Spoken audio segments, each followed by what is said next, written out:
따라합시다. 오직 예수님, 예수님의 부르심에 응답합시다. 아멘. 오늘도 믿음으로 주님 앞에 나와 예배드리시는 여러분 모두에게 우리 주 예수 그리스도가 주시는 변함없는 은혜와 평강이 넘치시기를 주의 이름으로 축원합니다. 오늘 말씀의 제목은 예수님의 부르심이라는 제목입니다. 어느 날 예수님께서 갈릴리 호수를 오셨습니다. 이유 없이 목적 없이 오시는 주님이 아니시기에 무엇을 하시든지 다 목적을 가지고 움직이시는 주님이셨기에 오늘 갈릴리 호수에 오신 것도 분명히 목적이 있으셨습니다. 그것은 고기 잡는 어부들을 부르시기 위한 그런 작업이셨습니다. 마태복음 4장 19절에 예수님이 갈릴리에 오셔서 몇 명의 제자들을 택하시면서 뭐라고 하시냐면 나를 따라오라, 내가 너희를 사람을 낚는 어부가 되게 하리라, 이렇게 말씀하시니까 그 부르심을 받은 제자들은 그물과 배와 심지어는 가족까지 다 버리고 예수님을 따라가기 시작했다고 본문에 기록이 되어 있습니다. 이 말씀 때문에 많은 사람이 오해를 했어요. 왜냐하면 예수 믿으면 자기 생업이나 직업이나 가족이나 다 버리고 오직 예수만 따라야 되고 예수만 믿어야 된다고 생각을 했죠. 오해였어요. 사실은 이 말씀은 무슨 말씀이냐면 지금까지는 내가 모든 것을 책임지고 내가 모든 것을 해야만 했던, 그리고 그저 그냥 자기의 모든 생각과 자기의 모든 방법으로만 살려고 했던 그 삶을 이제 내려놓고 그 모든 것들을 이제 주님 앞에 맡기는, 그래서 사나 죽으나 이제는 주님을 믿고 주님을 위해 살겠다고 하는 결단을 한 것에 대한 말씀이거든요. 오늘 믿음의 성도들은 그러므로 모든 것을 주님 앞에 맡기고 주님께 배우면서 모든 일들을 주님의 일로 여기시고 주님을 위해서 최선을 다해서 살려고 힘쓰고 애쓰면 주님께서는 여러분의 그 믿음의 삶을 보시고 모든 것을 공급하시고 채우시고 인도하실 줄로 믿습니다. 그런 은혜가 여러분에게 차고 넘치시기를 주의 이름으로 축원합니다. 오늘 본문의 말씀으로 돌아가서 첫 번째로 우리가 생각해 봐야 될 것은 예수님의 부르심에는 거룩한 뜻이 있었다는 것입니다. 16절에 보니까 갈릴리 해변으로 지나가시다가 시몬과 그 형제 안드레가 바다에 금을 던지는 것을 보시니 그들은 어부라 라고 말하고 있습니다. 이 세상 사람들은요, 성공의 기준을 어디다가 두고 사는지 아시죠? 얼마만큼 세상 것을 소유하며 사느냐, 얼마나 많은 것을 누리고 사느냐, 여기에다가 성공의 기준을 두고 삽니다. 근데 그게 얼마나 힘든 줄 아십니까? 그런데 여러분, 세상 사람들과 세상은 그런데 하나님의 나라는 어떠냐 하면 우리가 세상 광야 생활 속에서 얼마나 말씀을 따라 살았느냐, 그리고 하나님께서 원하시는 주시려고 하시는 천국의 상급을 이루어가는 생활을 했느냐 못했느냐에 따라서 성공과 실패를 따집니다. 그러므로 천국에 들어가게 되면 세상 살아갈 때, 세상 살 때 얼마나 많이 배우고 얼마나 많이 소유하고 얼마나 높은 자리에 있었으며 얼마나 누렸느냐, 그걸 하나님께서 물으시는 게 아니고 내가 얼만큼 주님의 말씀과 뜻대로 살았으며 하나님이 주신 달란트를 가지고 갑절로 남기면서 구원을 이루며 살았느냐, 하나님께서 그걸 물으시겠다는 겁니다. 예수님께서 세례 요한이 잡혀서 옥에 갇혔다는 소식을 들었어요. 근데 이해가 안 되는 게 세례 요한이면 예수님이 오시는 첩경을 예비하려고 예수님보다 6개월 먼저 와서 갈릴리에서 많은 사람에게 예수님을 증거했던 사람인데 예수님께서 세례 요한이 옥에 갇혔다는 소식을 듣고도 쳐다보지도 않고 구하러 가지도 않으시고 오히려 갈릴리 바다로 오셔서 천국 복음을 자기가 전파하시고 회개하고 복음을 믿으라고 외치신 거예요. 저는 이게 이해가 안 갔어요. 사실은 처음에는 왜 그러셨을까? 근데 나중에 알게 됐어요. 주님의 관점, 주님의 관심은 달랐던 거예요. 주님은 세례 요한처럼 정치에 관여하거나 남을 비난하거나 세상을 정화하는 일에는 사실은 관심이 없으셨어요. 오직 천국 복음을 전하고 회개하고 복음을 믿게 하는 일에 전념하셨던 거예요. 그야말로 잃어버린 양을 찾고 영혼을 구원하는데 자신의 모든 삶을 바치신 분이 예수님이시거든요. 이게 오늘날 예수님께서 우리 교회와 믿는 자들에게 주신 사명인 줄로 믿습니다. 그러므로 사랑하는 성도 여러분, 저와 여러분을 부르신 예수 그리스도의 뜻대로 사시는 거룩한 성도들이 되시기를 주의 이름으로 축원합니다. 우리는 예수님의 말씀을 듣고 세상보다는 천국을 바라보고 썩고 없어질 세상 것들보다는 주님이 주실 영원한 것들을 추구하면서 복음을 믿는 믿음으로 모든 일들을 행하는 자들이 되어야 합니다.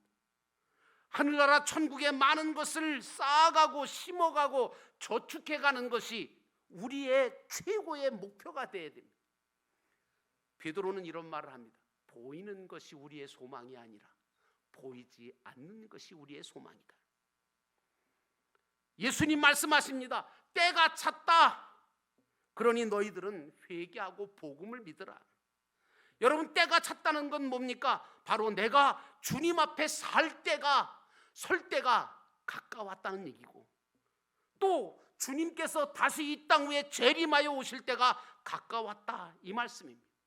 지금 이 시대를 보십시오. 전쟁과 기근과 그 수많은 마지막 때의 현상들이 일어나고 있습니다. 예수님은 오늘 베드로를 비롯한 제자들을 부르시면서 너희로 사람을 낚는 어부가 되게 하리라 라고 말씀하고 있습니다. 너희가 부자가 되게 하리라, 너희가 뭐 높은 자리에 앉게 하리라, 이런 말씀 하신 적이 없어요. 지금까지 제자들의 삶은 어떤 삶이었습니까? 세상에 먹을 것과 입을 것과 누릴 것을 얻기 위해 부지런히 고기만 잡던 어부의 삶이었습니다. 그러나 주님을 만난 그들의 삶은 이제 변화되기 시작합니다. 그런 삶뿐만 아니라, 그런 삶으로 끝나는 삶이 아니라 주님을 믿고 주님께 맡기고 주님을 따라가며 주님을 본받아 부지런히 열심을 품고 주를 섬기는 삶으로 변화되기 시작했다는 것입니다. 그러므로 사랑하는 성도 여러분, 저와 여러분은 주님께서 우리를 부르셨다는 사실을 기억하고 부르신 예수 그리스도의 뜻대로 살아가는 거룩한 성도의 삶을 살아야 합니다.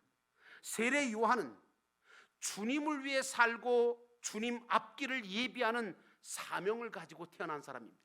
그래서 예수님이 뭐라 그러셨냐면, 이 땅 위에 여인이 낳은 그런 자식들 가운데, 여인이 낳은 사람들 가운데 가장 큰 자가 세례 요한이다, 이렇게 말씀하셨어요.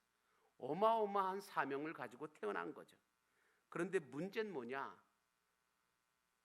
처음에는 그 사명을 감당하느냐고 수많은 사람들에게 회개하라, 천국이 가까웠느니라, 때가 가까웠다, 예수 그리스도가 오실 거다 라고 이야기했는데 그 사명을 다 잊어버렸습니다. 왜요?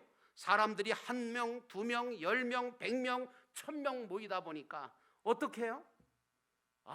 이 사람들을 통해서 내가 세상에서 큰 자가 될 수 있겠다, 이제 나도 뭔가 한번 해야 되겠다. 그래서 어떻게 했습니까? 그 군중들의 힘을 빌어서 헤롯이라고 하는 왕이 잘못된 일들을 행하는 것에 대해서 비난하기 시작합니다. 당신 틀렸다. 그러다가 어떻게 됐습니까? 헤롯에게 미움을 당합니다. 그래서 감옥에 갇힙니다. 그러다가 또 헤로디아의 딸이 춤을 추고 헤롯의 생일날 춤추니까 헤롯이 내가 이 나라의 절반이라도 주겠다, 뭘 달라 그러든지 다 주겠다 그러니까 그 딸이 헤로디아한테 가서 어머니 뭘 달라 그럴까요? 저 옥에 있는 세례 요한의 목을 잘라서 목을 달라 그래라. 그래서 여러분, 세례 요한이 하루아침에 허무한 죽음을 당해 버리고 말았잖아요. 그래서 예수님 뭐라 그랬습니까? 여인이 낳은 사람 중에 세례 요한보다 큰 자가 없지만 결국은 천국에서 지극히 작은 자가 되고 말았다고 이야기하셨습니다. 여러분, 제가 왜 이 말씀을 드리는 줄 아십니까? 주님께서 여러분들을 왜 부르신지를 그 이유와 목적을 분명히 알아야 됩니다. 우리가 세상을 목적하여 살라고 또 아니면 세상의 큰 자로 세워지려고 누리고 대우받고 존경받고 인정받으려고 하는 이 삶 자체가 위대해 보이십니까? 아니요, 어리석은 삶입니다. 그것은 언젠가는 헛되고 헛된 것이 되고 마릅니다. 우리는 회개하고 복음을 믿고 새 사람이 되어 하나님의 뜻을 따라 하나님의 말씀대로 힘써 구원을 이루어 나가면서 가장 귀한 하나님의 소원인 영혼을 구원하는 일, 사람을 낚는 일을 하도록 하나님께서 우리에게 사명을 주셨다는 사실을 빨리 깨닫고 그 일에 우리의 삶을 조금씩 내어드려야 될 줄로 믿습니다. 그러므로 사랑하는 성도 여러분, 우리를 부르신 예수님의 뜻대로 살아가시는 거룩한 성도가 되시기를 주의 이름으로 축원합니다. 그러므로 두 번째로 예수님의 부르심에는 분명한 목적이 있었다는 것입니다. 17절에 예수님께서 이르시되 나를 따라오너라, 내가 너희로 사람을 낚는 어부가 되게 하리라, 이렇게 말씀하시니 라고 말씀이 나옵니다. 우리는 예수님께서 4명의 제자들을 부르시는 말씀을 통해서 나를 왜 부르셨는지 소명의식을 가질 필요가 있습니다.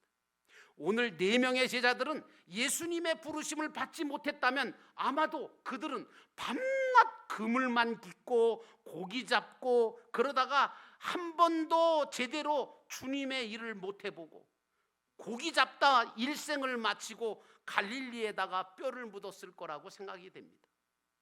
똑같습니다. 우리 인생도. 우리도 갈릴리라고 하는 이 세상 바다에서 태어났습니다. 그리고 고기를 잡고 있습니다. 밤낮 없이 잡죠. 어떤 분은 막 밤 새워서 잡죠. 고기 잡는 일에 최선을 다합니다. 그런데 여러분, 세상 바다에서 고기 잡고 내 인생은 나의 것이라고 나만 위해 살다가 말 뻔한 저와 여러분을 우리 주님은 만나시려고 오셨습니다. 그리고 부르셨습니다. 너희는 갈릴리 바다에서 고기만 잡다가 말 인생이 아니라는 겁니다. 이 사실을 깨닫게 되기를 주의 이름으로 축원합니다. 주님의 부르심과 택하심은 이미 오래전부터 다 계획되어 있었습니다. 그래서 갈라디아서 1장 5절에 보니까 사도 바울은 이렇게 말합니다. 내 어머니의 태로부터 나를 택정하시고 은혜로 나를 부르시니가 라고 말합니다. 여러분, 하나님께서 저와 여러분을 불러주신 이 은혜는 사실은 놀라운 은혜입니다. 하나님은 향방과 목적 없이 잘못된 삶을 살 뻔한 나를 찾아오셔서 최고의 사랑, 최대의 은총을 베풀어 주셨을 뿐만 아니라 최선의 뜻을 가지고 나를 인도해 주시고 계십니다. 이 부르심과 구원의 은혜는 아무에게나 주시는 것이 아닙니다. 그러므로 여러분, 나 같은 죄인을 택하시고 부르시고 그리고 당신과 함께 구원을 이루어가게 해주신 이 큰 은혜와 이 사랑에 대한 감격과 감사를 결코 잊지 않으시기를 바랍니다. 갈릴리의 지방장관이었던 역사학자 요세푸스라고 하는 사람은 당시에 갈릴리 호수에 300척의 어선이 있었다고 이야기합니다. 그러면 여러분, 300척의 어선에 뭐 한 4사람씩만 어부를 붙는다고 치면 3, 4, 12, 1200명이에요. 거기다가 식구들까지 다 하면 어마어마한 사람들이 그 갈릴리를 중심으로 해서 살고 있었습니다. 그런데 이 어부들 가운데 딱 4사람만, 이 어부만 부르심을 받았어요. 우리도 마찬가지. 이 넓고 광활한 우주와 지구라고 하는 이 세상에 얼마나 많은 사람들이 살고 있는데요. 그런데 하나님께서는 저와 여러분을 택하시고 불러주셨습니다. 이게 은혜 중에 은혜고 이게 하나님의 축복이라는 사실을 깨달아야 합니다. 여러분들과 저는 불러주신 그 주님의 은혜에 먼저 감사할 줄 알아야 되고 그 불러주신 뜻을 깨달아야 합니다. 오늘 네 어부는 갈릴리에서 태어나서 자랐습니다. 그리고 그물을 던져서 고기나 잡다가 보면 사실은 나름대로는 행복이 있었을 겁니다. 많이 잡힐 때도 있고 적게 잡힐 때도 있고, 그리고 많이 잡혀서 정말 많은 돈을 벌 수도 있었고 그랬을 겁니다. 그래서 이 고기를 열심히 잡다 보면 행복이 올 거라고, 잘 살 수 있을 거라고 생각하며 살아왔던 자들입니다. 그런데 주님께서 갈릴리에 찾아오셔서 너희들은 이 갈릴리 바다가 다인 줄 알고 살지만 이 갈릴리 바다가 다가 아니라 너희들이 준비하고 너희들이 이루어야 될 구원이 따로 있다고 이야기하시는 겁니다. 그러므로 천국 복음을 전해주시고 부르시고 사명을 주신 예수 그리스도의 그 큰 사랑은 우리가 생각하기가 어려운 사랑입니다. 오늘 우리도 마찬가지입니다. 이 세상이 다인 줄 알고 세상이 행복을 줄 줄 알고 세상의 마음을 다 빼앗기고 살았던 저와 여러분을 주님은 이런저런 사건, 이런저런 문제로 부르셔서 사람을 낚는 어부로, 천국에서 큰 자로, 상 받을 자로 만들어 가시는 그 주님의 은혜가 있어 오늘 이 자리에 주님이 우리를 부르셨다는 사실을 잊지 않으시기를 주의 이름으로 축원합니다. 그래서 저는 찬송 가운데 이전에 주님을 내가 몰라, 근데 주님께서 날 불러주셔서 감사하다는 찬양을 참 감격스럽게 부른 적이 있습니다. 이제 세 번째 마지막으로 부름을 받은 제자들의 삶은 어떻게 됐습니까? 달라지기 시작했습니다. 20절에 보니까 곧 부르시니 그 아버지 세베대를 품꾼들과 함께 배에 버려두고 예수를 따라가니라. 여러분, 제자들은 배와 그물과 아버지까지 버려두고 주님을 따랐다고 본문은 말합니다. 이것은 아까도 말씀드렸지만 무책임한 행동을 했다는 얘기가 아닙니다. 지금까지 내가 책임지려고 하고 내가 모든 것을 주도하고 내가 모든 것을 책임지려고 했던 것 중에서 이제는 주님 앞에 모든 걸 맡기고 주님을 따랐다는 말씀인 겁니다. 예수 믿는 사람들은 삶의 우선순위가 바뀌어져야 될 줄로 믿습니다. 전에는 세상 일이나 세상 것이 우선이었다면 이제는 주님을 믿고 주님의 일을 하는 것이 우선이 되어야 합니다. 할 일을 하지 말라는 것은 아닙니다. 여러분, 얼마든지 주님 안에서 우리는 즐겁게 기쁘게 그리고 정말 누구보다도 흥미진진하게 살 수 있습니다. 그러나 우리는 이제부터 우선순위가 바뀌어서 무슨 일을 하든지 그것이 주를 위한 일이 되어지도록 해야 합니다. 그래서 여러분의 삶의 우선순위가 서서히 바뀌어지시기를 주의 이름으로 축원합니다. 세상 사람들은 먼저 세상 것을 얻고 즐기려고 살지만 믿는 사람은 먼저 그의 나라와 그의 의를 구하며 무엇을 하든지 주님의 영광을 위해서 하려고 합니다. 그럴 때 하나님은 어떻게 하십니까? 우리들을 향하여 모든 것들을 지켜주시고 더해주시는 은혜를 주시는 줄로 믿습니다. 그러므로 나는 여러분이 우리의 삶을 통하여 주님을 닮아가는 삶이 되어야 된다고 믿습니다. 부르심 받은 제자들은 이제 모든 것을 주님께 맡기고 주님을 따르면서 무엇보다 주님을 믿고 주님의 말씀을 쫓아 행하기 시작합니다. 부르심을 받은 저와 여러분은 세상 것을 쫓거나 구하는 천한 존재가 돼서는 안 됩니다. 똑같은 어부의 삶이죠. 여러분, 믿는 사람이나 안 믿는 사람이나 어차피 똑같은 인생입니다. 갈릴리 바다 같은 세상에서 다 어부의 삶을 살아가지요. 그런데 똑같은 어부의 삶이지만 고기만 잡는 자가 아닙니다. 우리들은 사람을 낚는 귀한 하나님의 일을 감당할 수 있는 능력자가 되어야 될 줄로 믿습니다. 제자된 우리는 이제 세상 것만 구하는 임시운동만 하는 자가 아니라 영원한 운동, 하늘나라에 쌓고 저축하고 심는 운동을 부지런히 해야 합니다. 이제 부르심을 받은 저와 여러분은 자신의 육체가 살아있고 하나님이 주신 달란트를 가지고 있을 때에 더 좋은 세계를 준비하는 하나님의 나라의 상과 면류관을 준비하는, 이 땅 위에서 하나님의 영광을 위해 살아가는 복되고 거룩한 삶을 살아야 될 줄로 믿습니다. 이제 여러분은 예수님처럼 잃어버린 양들을 찾아 구원하는 일에 영적인 추수꾼으로 살기를 바랍니다. 그리고 주어진 삶을 부지런히 살면서도 늘 주변을 살펴서 주님께서 원하시는 일들이 무엇인지, 사랑할 사람, 용서할 사람, 붙잡아줘야 될 사람, 섬겨줘야 될 사람, 나누어줘야 될 사람들을 바라보면서 여러분들은 주님이 기뻐하시는 선한 일에 힘쓰는 자가 되기를 주의 이름으로 축원합니다. 주님께서 나를 통하여 사람을 낳기를 원하십니다.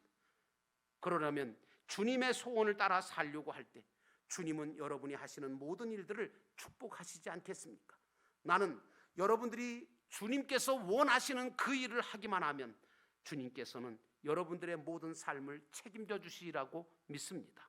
여러분의 자녀와 그리고 자손 대대에 하나님께서 천대까지 베푸시는 은혜가 부르심 받은 저와 여러분의 가정과 인생 가운데 함께 하시기를 주의 이름으로 축원합니다.